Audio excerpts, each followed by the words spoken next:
Hello friend, welcome to Orion family. आज हम बात करेंगे बेसिक अकाउंटिंग टर्म्स में।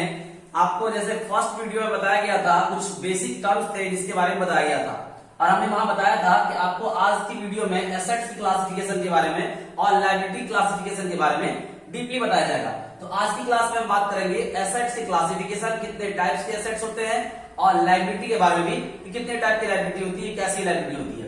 तो एक बात, सबसे पहले एसेट्स के डेफिनेशन में आते हैं। क्या बताया था मैंने एसेट्स में कि बिजनेस में हर वो चीजें जिसका बेनिफिट फ्यूचर में मिलने वाला है, वो चीजें क्या कहलाता था, एसेट्स।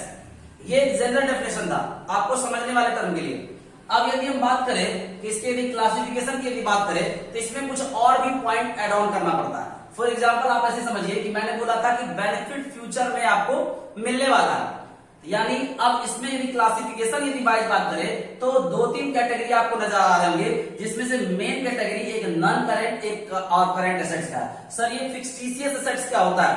ये भी होते हैं, हमारे एसेट्स के ही पार्ट होते हैं, बट ओरिजिनली मोड में एक नॉन करेंट और करेंट एसेट्स ही होते हैं। ठीक है, फिक्टिशियस के बारे में क्या बात करेंगे वो हम सबसे लास्ट में बताएंगे आपको। अभी हम एसेट्स की क्लासिफिकेशन की बात करें तो यहां पर सिर्फ नॉन करेंट और करेंट एसेट्स होते हैं। सर नॉन करेंट क्या होगा और करेंट क्या होगा? यदि मैं नॉन करेंट की बात करूं तो नॉन करेंट और करेंट में एक सिंपल सा डिफरेंस है बच्चे, कि नॉन करेंट में आ जाएंगे आपको कि जिसकी आप कह सकते हैं जिसका बेनिफिट की टर्म यदि बात करें, जिसके बेनिफिट्स की टर्म की बात करें, यानी मोर देन 1 ईयर, यानी जिसका बेनिफिट है वो आपके नॉन करेंट में आएंगे। यदि मैं करंट की बात करूं, यदि मैं दोनों को कंपेयर करते ही चलूं, यदि मैं करंट में बात करूं तो इसके बेनिफिट्स जो होंगे ये अप टू 1 ईयर तक होंगे इसके बेनिफिट्स। जिसके बेनिफिट्स अप टू 1 ईयर होंगे वो क्या होंगे, करंट एसेट्स होंगे। ठीक है, अब यहां नॉन करंट में ये दो पॉइंट सबसे पहले मेन होता है, इन दोनों पॉइंट को ध्यान में रखना। अब मुद्दा ये आता है कि सर अभी आपने बताया था कि नॉन करंट में भी कुछ चीजें होती है और करंट में भी कुछ चीजें होती है।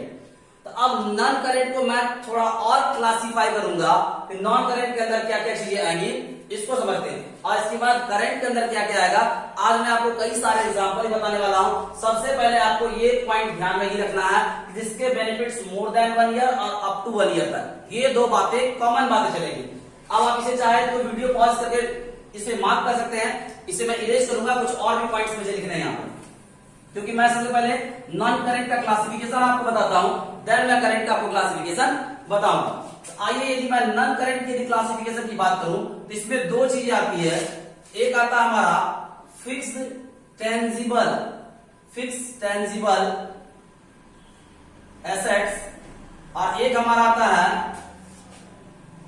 फिक्स्ड इनटेंजिबल, या आप इसको नॉन टेंजिबल भी कभी कभार कह देते हैं, नॉन टेंजिबल एसेट्स। बच्चे यहां पर एक बात जरूर याद रखना, यदि ये नॉन करेंट है तो हमेशा याद रखेंगे यहां पर इसका बेनिफिट जो होगा ये क्या होगा, मोर देन 1 ईयर होगा, मोर देन 1 ईयर होगा। ठीक है, अब यहां पर फिक्स है, दोनों में ये पैटर्न चलेगा कि बेनिफिट मोर देन 1 ईयर।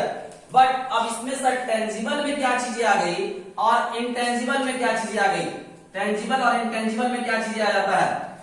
तो टेंजिबल में मैं बच्चे बताऊंगा, सबसे पहले टेंजिबल और इंटेंजिबल या नॉन टेंजिबल को समझते हैं। तो टेंजिबल में होता है जिसका फिजिकल एग्जिस्टेंस होता है, जिसे आप देख सकते हैं, छू सकते हैं, वो चीजें क्या होती है, टेंजिबल। अब बाय नेचर में ये क्या है, फिक्स्ड है, तो बेनिफिट क्या होगा, मोर देन 1 ईयर। तो आप टर्म वाइज को यदि एक साथ जोड़ के देखेंगे तो इसका मतलब ये पता लगेगा वो नॉन करंट एसेट्स जिसका बेनिफिट मोर देन 1 ईयर तक है और वो फिजिकली स्टेट में एग्जिस्ट कर रहा होगा, तो वो कहलाएगा हमारा फिक्स्ड टेंजिबल एसेट्स। सर कुछ एग्जांपल है इसके? बिल्कुल एग्जांपल है। तो इसके अंदर सर एग्जांपल क्या क्या होंगे, मैं आपको यहाँ एग्जांपल थोड़ा लिख करके दिखाता हूँ कि क्या क्या एग्जांपल होंगे। एग्जांपल वाइज यदि मैं बोलूं, इसके अंदर आएंगे मशीनरी, और आप भी इन चीजों को एकदम क्लियरली समझना कि क्या कैसे ये टेंजिबल में आते हैं, कैसे ये टेंजिबल के अंदर आते हैं। मशीनरी हो गया, बिल्डिंग हो गया हमारा, बिल्डिंग के बाद हमारा फर्नीचर आ जाएगा, इसके बाद हमारे पास फिक्सर आ जाएगा। सर फर्नीचर और फिक्सर में क्या डिफरेंस है बताएंगे अभी। फर्नीचर हो गया, फिक्सर हो गया, प्लांट हो गया आपके। इसके बाद और भी कई सारे एग्जाम्पल है जो कि आपको मैं टाइम टू टाइम बताते रहूंगा। फिलहाल के लिए आप इस 3-4 एग्जाम्पल को समझिए, ये कैसे हमारा फिक्स टेंजिबल एसेट्स है। मैंने क्या बताया, जिसका बेनिफिट मोर देन 1 ईयर। एक बात बताइए, आपके बिजनेस में कोई मशीनरी रखी हुई है, क्या वो मशीनरी सिर्फ 1 साल तक ही चलेगा? नहीं चलेगा, उसका बेनिफिट आपको 1 साल से ज्यादा मिलने वाला है। क्या वो फिजिकली स्टेट में है? हाँ सर, वो फिजिकली स्टेट में है, हमें दिखता भी है, तो ये आपके मशीनरी में होंगे। अब इसी के अंदर आप समझ लो, कोई टूल्स हो गए, कंप्यूटर हो गया, प्रिंटर हो गया, इसके बाद और भी कई सारे पार्ट्स वगैरह सब है, वो सब के सब इसके अंदर हम मशीनरी वाले पार्ट के अंदर की बात कर लेते हैं, जिसका बेनिफिट मोर देन 1 ईयर तक चलने वाला है। इसके अलावा बिल्डिंग है, बिल्डिंग भी आपका 1 साल से ज्यादा तक बेनिफिट देने वाला है, यानी 1 साल से ज्यादा तक इसको आप यूज करने वाले हैं, तो वो क्या कहलाएगा, आपके फिक्स टेंजिबल एसेट्स में होगा, और ये फिजिकली एग्जिस्ट भी कर रहा है। इसके बाद हम बात करें फर्नीचर की। फर्नीचर में भी यही चीजें होते हैं बच्चे, ऑफिस में भी फर्नीचर लगे होते हैं। फर्नीचर का मतलब जो आपके टेबल चेयर वगैरह हो गए, ये आपके फर्नीचर में कवर हो जाते हैं। सर फिर फिक्सर में क्या होता है? फिक्सर का मतलब फर्नीचर का वो पार्ट जिसे कि पर्टिकुलरली एक जगह फिक्स कर दिया था। फॉर एग्जाम्पल आप समझो, जैसे डोर है वो आपके फिक्सर में कवर होंगे, आपके कबर्ड है वो आपके फिक्सर में कवर होंगे। ये भी सब क्या होते हैं, आपके फिक्स टेंजिबल एसेट्स की कैटेगरी में ही आएंगे, क्योंकि इसका benefit more than 1 accounting year तक चलने वाला है। प्लांट हो गए, प्लांट का मतलब क्या सर, जो हम साइंस में पढ़ा करते थे वो पौधा, अरे ना बच्चे ना, प्लांट का मतलब वो प्लांट नहीं होता। प्लांट का मतलब हो गया, या तो आप सेपरेटली प्लांट बोले या प्लांट एंड मशीनरी बोले, किसी भी मैन्युफैक्चरिंग यूनिट का जो पूरी यूनिट लगी होती है, उस पूरी यूनिट को हम एक प्लांट बोलते हैं, और उसके अंदर जो मशीनरी होती है उसको हम कंबाइनली प्लांट एंड मशीनरी बोलेंगे। तो ये टर्म आपको ये साइंस के हिसाब से नहीं सोचना है कि प्लांट का मतलब वो पौधा होता है, ये पौधा वाला प्लांट नहीं है, ठीक है।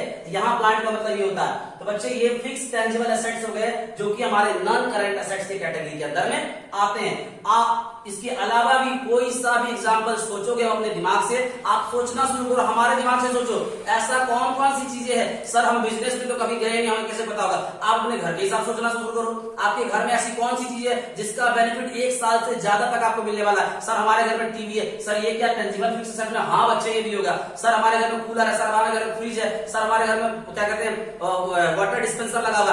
आप नॉर्मली देख लो, सर हमारे घर में फैन लगा हुआ है, इसका बेनिफिट क्या मोर देन 1 अकाउंटिंग ईयर जा रहा है? हाँ सर जा रहा है, तो उसे रखो आप फिक्स टेंजिबल एसेट्स की कैटेगरी में। बाकी कोई रट्टाफिकेशन नहीं करना, एकदम लॉजिक सोचना है। यदि ये मोर देन 1 ईयर तक आपको बेनिफिट देने वाला है, ये आपके नॉन करंट एसेट्स के फिक्स टेंजिबल एसेट्स वाली कैटेगरी में आएंगे। यहां तक बातें यदि आपको क्लियर है, तो हम आगे बढ़ते हैं फिक्स इंटेंजिबल या नॉन टेंजिबल एसेट्स के बारे में।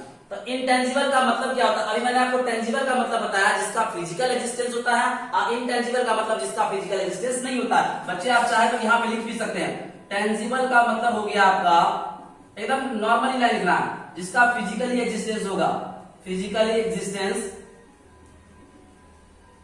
जिसका पॉसिबल है, और यहां पर आप टिक मार्क कर देंगे। और इंटेंजिबल की यदि बात करें, इंटेंजिबल की यदि बात करें, तो जिसका फिजिकल एग्जिस्टेंस नहीं होगा, फिजिकल एग्जिस्टेंस नहीं होगा, यानी यहां पे क्रॉस कर लिया सिंपली।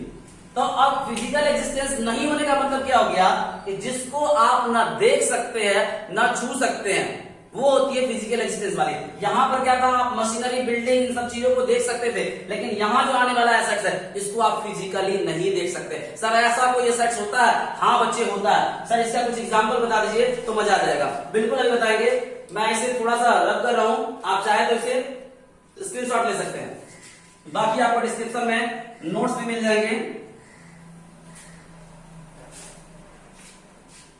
मैं इसका एग्जांपल थोड़ा इस साइड में लिख देता हूं। अब यदि हम बात करें इसके एग्जांपल के लिए, तो एग्जांपल में क्या क्या आएगा? एग्जांपल में इसके आएंगे गुडविल। सर गुडविल क्या होता है? हमने सुना तो है, लेकिन मतलब पता नहीं है, अभी पता लग जाएगा। पेटेंट, कॉपीराइट, कोई आपका यदि कंप्यूटर सॉफ्टवेयर है, कंप्यूटर सॉफ्टवेयर है, तो ये भी आपके इसके अंदर ही आते हैं। किसके अंदर? फिक्स इंटेंजिबल या नॉन टेंजिबल एसेट्स के कैटेगरी में। सर ये कैसे पॉसिबल हो सकता है कि गुडविल आपके इसके अंदर आएंगे, फिक्स इंटेंजिबल? अभी मैंने क्या बताया, कि गुडविल पेटेंट कॉपीराइट, सर आप इसका मतलब मुझे बता दीजिए, फिर मुझे पता लग जाएगा कि कहाँ इसका मतलब ये इंटेंजिबल या नॉन इंटेंजिबल कैसे होता है। तो गुडविल का मतलब क्या होता है बच्चे, मैं गुडविल का एग्जांपल बताने से पहले आपको ये बताना चाहूंगा कि गुडविल बाय नेचर में जो होते हैं इंटेंजिबल एसेट्स तो होते हैं, लेकिन क्यों होते हैं पहले इस बात को ध्यान से समझो। सर गुडविल क्या है, गुडविल का मतलब गुड का मतलब अच्छा, विल का मतलब इच्छा, ऐसी कोई चीज होती है? नहीं, ऐसा कुछ नहीं होता। गुडविल का मतलब आप ये समझ लो कि सपोज कोई भी बिजनेस जो है अपने कुछ पास्ट एफर्ट लगाने के कारण अपने बिजनेस की जो करंट प्रॉफिट है उसको यदि वो ग्रो कर रहा है, यानी उसकी करंट प्रॉफिट जो है यदि वो ज्यादा हो रही है उसके पास्ट में लगाए गए एफर्ट के कारण, तो यही चीजें गुडविल कहलाती है। सर कोई और एग्जांपल बताइए। अब और एग्जांपल में आप समझ लो, सपोज कोई बिजनेसमैन है और एक कोई मिठाई वाले का एग्जांपल लेते हैं। सपोज कोई मिठाई वाला है आपके शहर में और दो मिठाई वाला, एक कोई ब्रांडेड दुकान है, मान लेते हैं हल्दीराम की दुकान है और एक नॉर्मल सी कोई दुकान है।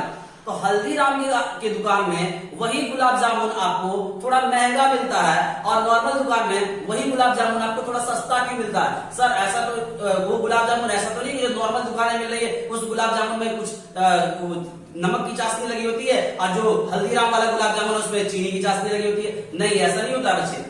हल्दीराम का गुलाब जामुन महंगा होने के पीछे रीजन क्या है, नॉर्मल दुकान में गुलाब जामुन महंगा होने के पीछे रीजन क्या है? तो आप ये समझ लो हल्दीराम की अपनी एक ब्रांड वैल्यू है और वो ब्रांड वैल्यू के कारण उसकी चीजें थोड़ी महंगी हो रही है। सर ये ब्रांड वैल्यू क्या होगा? आप एक बात बताओ, क्या हल्दीराम एक दिन में हल्दीराम बन गया होगा? नहीं, काफी टाइम लगे होंगे, यानी उसने पास्ट में कुछ जो एफर्ट लगाया होगा जिसका नतीजा आज हल्दीराम एक ब्रांड बना हुआ है। जो नॉर्मल दुकान है उसे अभी खुले हुए 2-4 साल हुए हैं, तो 2-4 साल में उसकी उतनी बड़ी ब्रांड वैल्यू नहीं बनी। सर ये ब्रांड वैल्यू, इमेज, ये जो आप चीजें समझते हैं यही चीजें किसी बिजनेस का जो होता है गुडविल माना जाता है। यदि आप गुडविल की बात करें तो इसको हम मॉनेटरी टर्म में तभी बात करेंगे जबकि ये परचेज गुडविल वाली चीजें होगी। यदि सेल्फ जनरेटेड गुडविल होगी तो उसकी वैल्यू कुछ नहीं होती है। बच्चे आप 12th क्लास में पार्टनरशिप में पढ़ेंगे इसके बारे में और भी डिटेल्स में कि कब सेल्फ जनरेटेड गुडविल होता है, कब परचेज गुडविल होता है। आप एकदम लॉजिकली समझ लो कि आपकी कॉमन सी बात करूंगा, जैसे हल्दीराम का यदि हम गुडविल की बात करें तो जब तक उसकी वैल्यू सर नहीं की जाएगी तब तक ये पता नहीं लगेगा उसकी गुडविल की एग्जैक्टली वैल्यू है क्या है। बट उससे पहले वो अपनी वैल्यू को जरूर इंक्रीज करके, और जब वैल्यू उसकी इंक्रीज करेगा तो ऑफ कोर्स अपने प्रोडक्ट के प्राइस को इंक्रीज करेगा, प्रोडक्ट की प्राइस इंक्रीज करेगा तभी उसकी प्रॉफिट बढ़ेगी। अभी मैंने क्या बताया आपको कि पास्ट में लगाए गए आपके एफर्ट के कारण जो आपकी करंट की प्रॉफिट यदि इंक्रीज हो रही है इसके कारण वही चीजें जो होती है वो गुडविल होती है। क्या वो आपको दिखाई पड़ता है? सर रसगुल्ले तो हमें दिखाई पड़ते हैं। मैंने बच्चे ये नहीं बोला कि रसगुल्ला गुडविल होता है, ध्यान से समझे। मैंने ये बोला कि हल्दीराम की अपनी एक ब्रांड वैल्यू क्रिएट होने के कारण जो उसकी प्रॉफिट इंक्रीज हो रही है वही जो ब्रांड वैल्यू है वही क्या होती है? गुडविल होती है। सर फिर पेटेंट कॉपीराइट क्या होता है? पेटेंट का मतलब क्या होता है? आपके द्वारा कोई ऐसी चीजें ड्राफ्ट की गई है जो जिसका की कोई कॉपी ना कर पाए, यानी आप अपना उसका एक नेम को रजिस्टर्ड करवा लेते हो और वो चीज, सर नेम तो हमें लिखा हुआ दिखता है, नेम को एग्जिस्टिंग चीजें नहीं होती है, वो आपके द्वारा लिखा गया मैन मेड चीजें है, तो दैट मींस वो आपके पेटेंट के अंदर कवर होगा। इसलिए ये दोनों चीजें आप देख पा रहे होंगे जिसका फिजिकल एग्जिस्टेंस नहीं होता है। सर कॉपीराइट क्या होते हैं? कॉपीराइट का मतलब आपके द्वारा जो इन्वेंटेड चीजें है, जैसे आपने कोई रिसर्च करके कोई चीज इन्वेंट करा तो उसकी आप क्या करते हैं, उस पर एक राइट लगा देते हैं जिसको आप कॉपीराइट कहते हैं। आपने बहुत बार देखा होगा कोई गाने वगैरह सब पे भी कॉपीराइट लगाए जाते हैं, जबकि आप कहीं अपलोड वगैरह करते हो तो उस गाने को सोशल मीडिया प्लेटफॉर्म से हटा दिया जाता है। क्यों? तो वहां कॉपीराइट वाली चीज होती है। तो ये कॉपीराइट भी आपके किसके अंदर कवर होते हैं? एसेट्स के अंदर कवर होते हैं। इसके बाद आपका कंप्यूटर सॉफ्टवेयर। अब कोई कंप्यूटर सॉफ्टवेयर ही बनाया गया किसी के द्वारा, कोई साइंटिस्ट के द्वारा बनाया गया, ये भी आपके लिए एसेट्स के अंदर और वो भी इंटेंजिबल। सर ये बात तक तो ठीक है, लेकिन इसमें ये बात कहां पता लगा कि ये एसेट्स होता है? अभी तक इस बातों को हमें लगा कंफ्यूजन है कि सर ये ठीक है आपने बता दिया, लेकिन ये एसेट्स कैसे? तो एक बात बताइए, एसेट्स का मतलब आपको क्या बताया था? जिसका बेनिफिट आपको फ्यूचर में मिलने वाला है, आप इस बात को ना भूले। तो गुडविल के कारण ही आपकी बिजनेस की प्रॉफिट इंक्रीज हो रही है। हाँ सर इसके कारण तो इंक्रीज हो रही है, तो दैट मींस गुडविल आ गया आपके एसेट्स की कैटेगरी में, वो भी किसके? नॉन करेंट के, फिक्स इंटेंजिबल की कैटेगरी में आ जाते हैं। तो ये पेटेंट का ये बेनिफिट आपको फ्यूचर में मिलने वाला होता है, क्योंकि आपका नाम का जो आपने पेटेंट करवा लिया, दैट मींस उस नाम को कोई और यूज ना कर सके। सपोज ऑडी है, BMW, उसने अपने नाम का पेटेंट करवा रखा हुआ है, कॉपीराइट आपने उस पर कॉपीराइट लगा हुआ है ताकि उसको कोई यूज ना कर सके, सिर्फ आप यूज कर सके, तो दैट मींस इसका बेनिफिट आपको मिलने वाला है। हाँ सर इसका मिलने वाला। कंप्यूटर सॉफ्टवेयर, आपने आज सॉफ्टवेयर बनाया, ऐसे कई सालों तक आप सॉफ्टवेयर को बेचेंगे और उससे आपको पैसा आता रहेगा, अर्निंग आपकी बढ़ती रहेगी, आपका प्रॉफिट बढ़ता रहेगा। आ गई ये चीजें आपके एसेट्स की कैटेगरी में? हाँ सर, अब समझ में आ रहा है ये चीजें कैसे एसेट्स की कैटेगरी में आया। तो ये आपके नॉन करेंट के अंदर फिक्स इंटेंजिबल एसेट्स के अंदर आते हैं क्या क्या? Goodwill, patent, copyright, computer software. Sir इसके अलावा भी और एग्जांपल होते हैं? हाँ, और 2-4 और एग्जांपल होंगे जो कि आपको धीरे धीरे पता लग जाएंगे। इन सब की कैसे कैसे वैल्यूशन निकलती है ये हम जब आगे की क्लास पहुंचते हैं 12th में या उससे आगे क्लास में, तो हम इसके बारे में पढ़ेंगे। आपको 12th क्लास में गुडविल की वैल्यूशन कैसे निकाली जाती है ये सारी बातें आपको बताई जाएंगी। आई होप आपको ये नॉन करेंट वाली बातें क्लियर हो गई होगी। सबसे पहले नॉन करेंट जैसे आपके दिमाग में आएगा, सबसे पहले आपको ये दिमाग में सोचना है जिसका बेनिफिट मोर देन 1 ईयर तक है, मोर देन 1 अकाउंटिंग ईयर तक है, वो आपका क्या होगा? नॉन करेंट एसेट्स होगा। नॉन करेंट के अंदर 2 क्लासिफायर मैंने आपको बताया, fix tangible assets, fix intangible assets. Fix tangible में क्या कवर हो जाएंगे? जिसका फिजिकल एग्जिस्टेंस हो, एकदम बिल्कुल ध्यान से समझना, कोई रट्टाफिकेशन नहीं है बच्चे। फिक्स टेंजिबल का मतलब जिसका फिजिकल एग्जिस्टेंस पॉसिबल है वो आपका किसके अंदर कवर होगा? फिक्स टेंजिबल एसेट्स के अंदर। फिक्स इंटेंजिबल का मतलब क्या होगा? जिसका फिजिकल एग्जिस्टेंस नहीं पॉसिबल हो वो आपका किसमें कवर होगा? फिक्स इंटेंजिबल या फिक्स नॉन टेंजिबल एसेट्स के अंदर। सर एग्जांपल वाइज आपने ये बताया इसमें machinery, building, furniture, fixer, plant. आप भी अपने दिमाग से कोई भी चीजें सोचो बिजनेस में, हर वो चीजें जिसका बेनिफिट मोर देन 1 ईयर या मोर देन 1 अकाउंटिंग ईयर तक मिलने वाला है वो आपका किसमें कवर होगा? फिक्स टेंजिबल एसेट्स में। और यहां पर भी मोर देन 1 ईयर वाला लॉजिक तो रहेगा, चाहे वो टेंजिबल रहे या इंटेंजिबल है, ये बातें दिमाग से मत उतारना। मोर देन 1 ईयर दोनों में चल रहे हैं, फिक्स में भी, सॉरी टेंजिबल में भी, इंटेंजिबल में भी। तो यहां पर गुडविल भी, पेटेंट भी, कॉपीराइट भी, कंप्यूटर सॉफ्टवेयर भी, जैसा कि अभी मैंने आपको बताया, इसका भी बेनिफिट आपको फ्यूचर में मिलना बाकी रह जाएगा। तो ये आपके क्या होते हैं? किसमें कवर होते हैं? फिक्स इंटेंजिबल एसेट्स में। सर 1-2 बातें और इसके बारे में कुछ बता दीजिए कि फिक्स टेंजिबल में क्या चीज कवर होगी और फिक्स इंटेंजिबल में क्या कवर होगी। तो अब मैं एक पॉइंट आपको और बताता हूं। फिक्स टेंजिबल एसेट्स जो होगा इस पर आपको आपके डेप्रिसिएशन चार्ज होते हैं। सर डेप्रिसिएशन किस चिड़िया का नाम है? डेप्रिसिएशन का मतलब होता है उसकी वैल्यू में डिक्रीज आ जाना। एक एग्जांपल बताऊंगा, सपोज आज आप कोई फोन परचेज करते हो 10,000 का, ठीक है, और 10,000 का फोन परचेज करके और 6 मंथ यूज करने के बाद आप क्या इसी फोन को 10,000 में बेच सकते हो? सर कैसी बात कर रहे हो, कोई लेगा ही नहीं हमसे, बोलेगा कि 10,000 का फोन तुमसे अभी मैं लूंगा। आप उसे कितनी भी यकीन दिलाने की कोशिश करेंगे, वो यकीन नहीं करेगा सामने वाला कि ये फोन 10,000 का तुमने 6 मंथ यूज किया तो मैं तुम्हें 10,000 का 10,000 दूंगा, क्योंकि मैं मार्केट से खरीद लूंगा। ऐसा क्यों हो रहा है? क्यों नहीं दे रहा आपको? जबकि आपकी फोन पे जरा सा डेंट, जरा सा स्क्रैच कुछ भी नहीं आया, वो आपको क्यों 10,000 नहीं दे रहा? इसका मतलब उसकी वैल्यू क्या हो गई? डिक्रीज हो गई। क्यों? तो मार्केट में या तो नई टेक्नोलॉजी आ गई होगी, या फिर उससे बेटर प्रोडक्ट आ गया होगा, या फिर आपने उसे यूज कर लिया होगा, या फिर आपका एक टाइम पास हो गया, इस कारण उसकी वैल्यू डिक्रीज हो गई। हम इसके बारे में जो डेप्रिसिएशन वाली चीजें है 11th क्लास की सिलेबस में एक फुल फ्लेज चैप्टर है डेप्रिसिएशन, वहां भी और डिटेल से बात करेंगे। डेप्रिसिएशन क्या होता है, कैसे कैलकुलेट करते हैं, क्या चीज होती है, ये सारी बातें हम डेप्रिसिएशन में वहां और करेंगे। तो यानी जो भी आपका फिक्स टेंजिबल एसेट्स होगा उस पर आप डेप्रिसिएशन चार्ज करते हैं, जबकि आपका फिक्स इंटेंजिबल एसेट्स होता है इस पर नॉर्मली डेप्रिसिएशन चार्ज होता ही नहीं है, इस पर आपका एप्रिसिएशन चार्ज होता है। एक एक्सेप्शन है बच्चे इसमें, एक एक्सेप्शन इसमें, जैसे आपका यहां मैं एक एग्जांपल लिखता हूं लैंड का।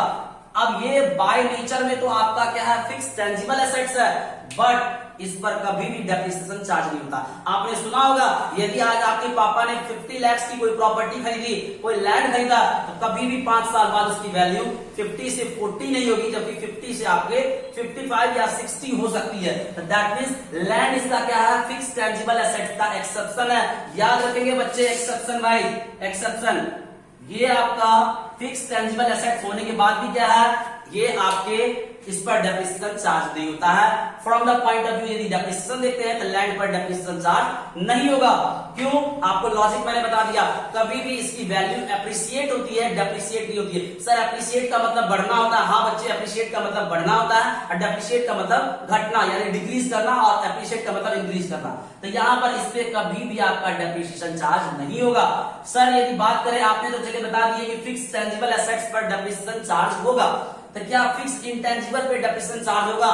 इन जनरली हम फिक्स इंटेंजिबल एसेट्स पर डेप्रिसिएशन चार्ज नहीं करते, वहां वर्ड डेप्रिसिएशन यूज नहीं करते हैं, वहां पर हम अमोर्टाइजेशन यूज करते हैं। ठीक है, ऐसा नहीं कि इसकी वैल्यू डिक्रीज नहीं होती है, वैल्यू इसकी भी डिक्रीज होती है, लेकिन इसके लिए वर्ड हम डेप्रिसिएशन वाला यूज नहीं करते हैं, इसके लिए वर्ड हम अमोर्टाइजेशन यूज करते हैं। ठीक है, अमोर्टाइजेशन या फिर डिप्लेशन वाला वर्ड आएगा जो हम कोल माइंस वगैरह सब के लिए यूज करते हैं, बट यहाँ हम उसे कवर नहीं करेंगे। आप ये समझ लो इन जनरल इसकी वैल्यू डेप्रिशिएट नहीं होती है, उस पर आपका क्या कहते हैं इंटेंजिबल एसेट्स की कैटेगरी में यदि हम बात करें तो इसमें अमोर्टाइजेशन होता है, और डेप्रिसिएशन की यदि बात करें तो वो आपके फिक्स टेंजिबल में कवर होते हैं। तो अमोर्टाइजेशन का ही मतलब अब इसकी वैल्यू में कुछ ना कुछ तो कमी आएगी, क्योंकि सब दिन वही वैल्यू नहीं रहती है, डिपेंड अपॉन बिजनेस की सर्कमस्टेंसेस कैसी होती है उसकी अकॉर्डिंगली इसकी वैल्यू क्या होती रहती है, अमोर्टाइज होती रहती है। तो ये बातें आपको एक और पॉइंट क्लियर हो गया होगा कि जो फिक्स टेंजिबल एसेट्स उस पर डेप्रिसिएशन चार्ज होगा, जो आपका फिक्स इंटेंजिबल एसेट्स इस पर अमोर्टाइजेशन चार्ज होगा। सर क्या और भी पॉइंट है इसमें? बच्चे ऑलमोस्ट पॉइंट आपको मैंने क्लियर कर दिए हैं कि दोनों में डिफरेंस क्या क्या है, ये बातें आपको मैंने बता दिया। एक कॉमन बात है कि दोनों का बेनिफिट मोर देन 1 ईयर तक चलने वाला है, मोर देन 1 अकाउंटिंग ईयर तक चलने वाला है, और बाकी जगह पे ऑलमोस्ट कॉमन है। बाकी और भी आप अपने दिमाग से एग्जांपल सोचे और कमेंट बॉक्स में हमें बताएं कि सर क्या ये चीजें आपके क्या कहते हैं फिक्स टेंजिबल में होगा या फिक्स इंटेंजिबल में होंगे। ये बातें आई होप आपको क्लियर हो रही होगी। अब हम बात करेंगे, यदि नॉन करंट वाली चीज आपको क्लियर हो गई है तो अब हम बात करेंगे करंट एसेट्स के अंदर में। तो करंट के अंदर में क्या क्या चीज आती है बच्चे, अब मैं इसे थोड़ा रब कर लूं, इसके बाद मैं आपको करंट के बारे में थोड़ा डिटेल्स में बताऊंगा। अब बात करेंगे हम करंट एसेट्स में। तो करंट एसेट्स में क्या होगा, अभी मैंने नॉन करंट में क्या बताया था कि जिसका benefit more than 1 accounting year या मोर देन 1 ईयर वो क्या आ जाएगा, किसमें आपके नॉन करंट में आएंगे। और करंट में क्या आ जाएगा, जिसका बेनिफिट्स आपको अप टू 1 ईयर या लेस देन 1 ईयर, तो ये आपके किसमें कवर होंगे, करंट एसेट्स में कवर होंगे। अप टू 1 ईयर का मतलब यानी 1 ईयर 1 साल तक, या फिर लेस देन 1 ईयर का मतलब 1 साल से कम, ये आपके किसमें कवर होंगे, करंट एसेट्स में। सर इसके कोई एग्जांपल है, बहुत सारे एग्जांपल है बच्चे। अब जैसे पहली बात मैं करता हूं आपको cash, sir cash current assets में होंगे, हाँ बच्चे। दूसरा आपका बैंक अकाउंट, बैंक भी आपके इसमें कवर होंगे। थर्ड वाला यदि मैं बात करूं तो आपके पास आ जाएंगे डेटर। इसके बाद यदि मैं फोर्थ में बात करूं तो आपके पास आ जाएंगे बिल्स रिसीवेबल। ये क्या होता है सर, डेटर क्या होते हैं, मैंने आपको पहले ही बताया था कि डेटर को मैं आपको समझाने के लिए मैं एक प्रॉपर चीज आपको बताऊंगा, पहले सेल्स और डेटर को दोनों को एक साथ कोऑर्डिनेट करूंगा, तब आपको ये बातें क्लियर हो सकेगी। ठीक है, बिल रिसीवेबल भी उसी टाइम आपको ये बातें क्लियर करूंगा। अभी फिलहाल के लिए आप ये समझ लो कि ये वो सारी चीजें हैं जिसका बेनिफिट आपको अप टू 1 ईयर या लेस देन 1 ईयर तक चलने वाला होगा, वो आपके करंट एसेट्स के अंदर होंगे। सर इसके अंदर और भी एग्जांपल होते हैं, हाँ और भी एग्जांपल होते हैं। अब एक एक टर्म को मैं आपको यहाँ पर पूरा क्लियरली डिफाइन करूंगा, एक एक टर्म को मैं आपको क्लियरली डिफाइन करूंगा कि क्या क्या चीज होती है। अब कैश समझ लो, अब कैश आपके पास पड़ा हुआ है, हाँ सर कैश मेरे पास पड़ा हुआ है, सर इसका बेनिफिट कैसे मिलने वाला रहेगा। अब ये समझ लो आपको आपके पास कैश है और आपको समोसे खाने की का मन है, दैट मीन्स आप समोसे वाली दुकान पे जाते हो और दुकानदार को कैश देते हो और दुकानदार आपको समोसे दे देता है, दैट मीन्स आपको बेनिफिट मिला। तो सर क्या बेनिफिट जो होगा वो हम सिर्फ कंज्यूम ही करते हैं? नहीं, बेनिफिट्स और भी तरह के हो सकते हैं। अब जैसे आपको शर्ट लेने हैं, आपको वॉच लेनी है, तो आप दुकानदार के पास जाते हो और पैसे देते हो और दुकानदार से आप वो सामान ले लेते हो, तो दैट मीन्स इसका बेनिफिट आपको मिल रहा है ना। अब वो भी शॉर्ट टर्म बेनिफिट यानी कह सकते हैं, यानी लेस देन 1 ईयर या अप टू 1 ईयर की कैटेगरी में आ गए, इसलिए क्या हमारे किसमें आएंगे, करंट एसेट्स के अंदर आएंगे बच्चे। बैंक, सर बैंक में भी हमारा क्या करंट एसेट्स होगा, बिल्कुल बैंक हमारा करंट एसेट्स होगा। सर बैंक में तो हमारे 10 साल तक पैसे रखे होते हैं, अभी तो आपने बताया कि मोर देन 1 अकाउंटिंग ईयर तक जो चीजें जाएगी वो नॉन करंट में होगा। नहीं बच्चे, बैंक कभी भी आपके 10 ईयर वाले चीजों से आपको नहीं सोचना है, क्योंकि बैंक स्टेटमेंट कभी भी यदि आपको होते हैं एक प्रॉपर मंथली बेसिस पे और एनुअली बेसिस पे होते हैं, एक पर्टिकुलर पीरियड का बैंक स्टेटमेंट होता है। सर ये कैसे पता लगेगा, यदि आपको यकीन नहीं आता है तो आप अपने पासबुक जो आपके घर में होंगे उन चीजों में भी जाकर चेक कर सकते हैं कि पर्टिकुलर पीरियड लिखा होता है कि 1 अप्रैल टू 31 मार्च तक, यानी अप टू 1 ईयर वाली चीजें हो गई। तो ये भी बैंक भी आपके इसमें करंट एसेट्स की कैटेगरी में आ जाएंगे। डेटर में ये भी आपके करंट एसेट्स में कैसे कवर होते हैं? तो डेटर का मतलब क्या होता है, आप एक कॉमन सी बातें समझ लो, इसके बाद जब मैं आपको सेल्स के बारे में बताऊंगा तो वहां और भी डीपली आपको बताएंगे डेटर के बारे में। तो डेटर वो पर्सन होता है जिससे आपको कोई अमाउंट रिसीव होने वाला रहता है, वो पर्सन क्या कहलाएगा? आपका डेटर कहलाएगा। अब सर क्यों हमें पैसा रिसीव होगा? आप लॉजिकली सोचो, अब आप जब किसी को क्रेडिट पर गुड्स सेल करेंगे तभी वो पर्सन आपको पैसे देगा। हाँ सर ये बात तो सही है। तो इसका मतलब वो पर्सन जो आपको पैसे देने वाला है वो पर्सन आपके लिए क्या होगा? डेटर होगा। सर क्या ये जब सेल करते हैं तभी अराइज होते हैं? जी हाँ, जब आप सेल करते हैं, चाहे आप गुड्स का सेल करें, चाहे आप सर्विस का सेल करें, चाहे आप एसेट्स का सेल करें, जब भी आप क्रेडिट पर सेल करते हैं तो जिस पर्सन को आप सेल कर रहे हैं या जिस कंपनी को आप सेल कर रहे हैं वो आपके लिए क्या कहलाएगी? डेटर कहलाएगी। ठीक है। इसके बाद एक बिल रिसीवर भी होता है। बच्चे इसके भी कंसेप्ट में आपको थोड़ा सा ही बताऊंगा, बाकी डीपली आपको आगे एक एक टर्म जब और आएंगे वहां मैं आपको फिर से इसे रिकॉल करवाऊंगा बिल रिसीवर क्या होता है। अब ऐसे समझ लो आप कि आपने क्रेडिट पर किसी को गुड्स सेल करा और उस पर्सन ने, अभी तो आपने पढ़ा कि वो पैसे आपको देगा, तो दैट मींस क्या हो गया? वो डेटर कैटेगरी में होता था।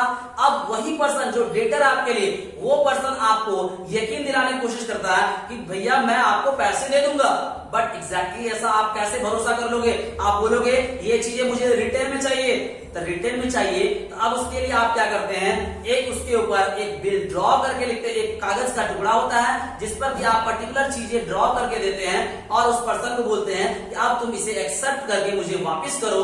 वही जो कागज का टुकड़ा होगा वही आपका बिल रिसीवेबल होगा। ये भी आपके अप टू 1 ईयर वाले कंसेप्ट में ही आते हैं या लेस देन 1 ईयर वाले कंसेप्ट में ही आते हैं। इस कारण ये क्या होगा?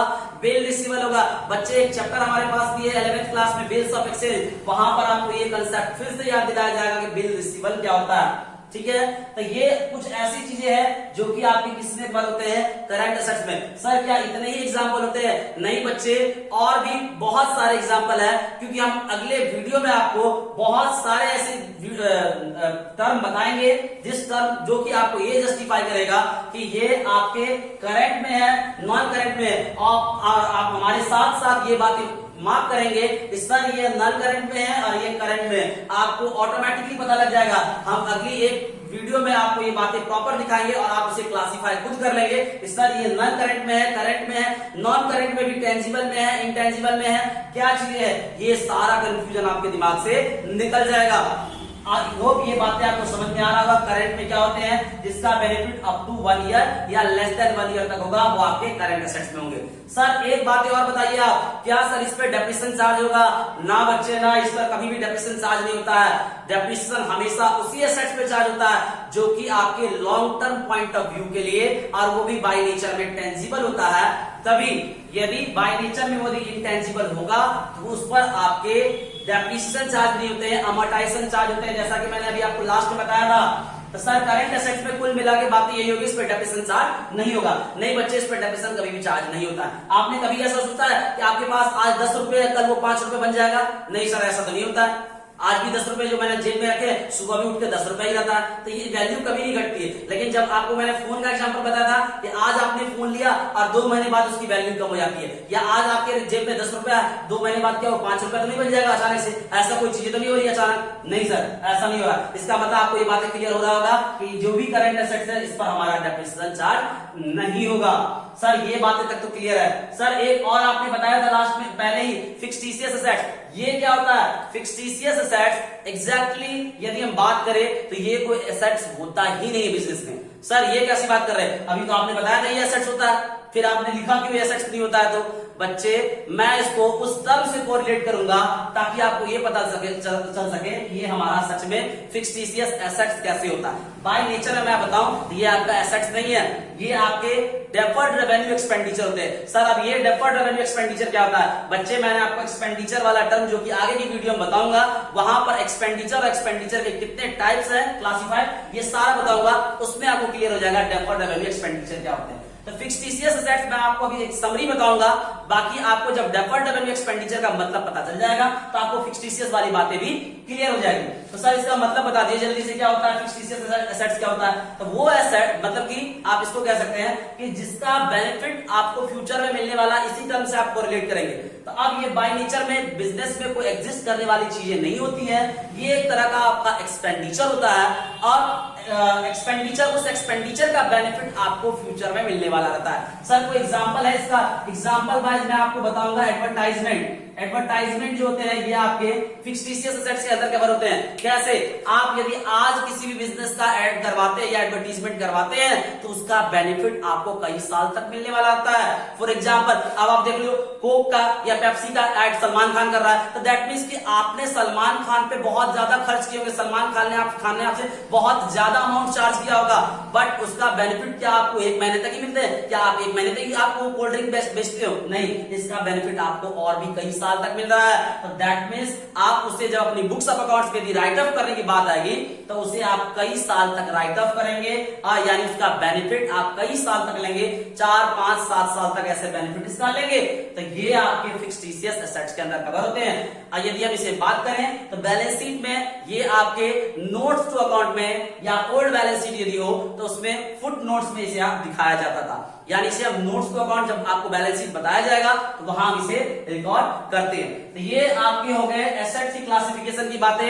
अब यदि हम बात करेंगे तो अब हम बात करेंगे लायबिलिटी में कि लायबिलिटी आपका क्या होता है। बस आपको मैं लायबिलिटी के बारे में